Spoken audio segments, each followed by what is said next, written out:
first ever in Michigan that we have true early voting, like so many other states have, where a voter can come in at a time that's convenient for them over a several-day period and mark their ballot and put in the tabulator just like you would on election day. So it is a really big change here for Michigan, and I'm excited about it.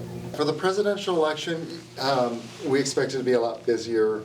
We're trying to figure out how many sites we will have. I've submitted to City Council because under Michigan election laws, the City Council specifies polling locations. So I submitted 2 sites that I think will be for February and August, and then I will be looking, based partly on the track record of how many people participate in those elections, what I think we need for November. One of the issues that you run into is under the constitutional language, if you have a site for a statewide or federal election, that site has to be open the full 9 days, at least 8 hours each day. So, with 1 or 2 sites, you can scale it by having more election workers, more check-in stations and various things, and then on the the days that aren't expected to be as busy, you can just scale back on the number of workers.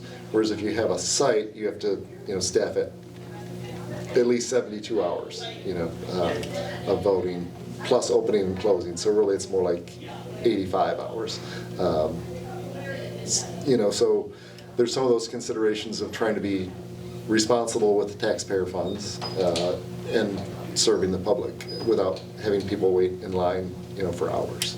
The early voting requirement in the Constitution is for statewide and federal elections, and then it says the local jurisdictions can decide whether or not to do early voting in other elections. And because I support it, want this to operate well, but also want to get some experience before we head into 2024 with the bigger elections, get some experience under our belt. So we wanted to be part of the pilot for this. So there are a number of jurisdictions across the state that have local elections this November 7th that are doing this.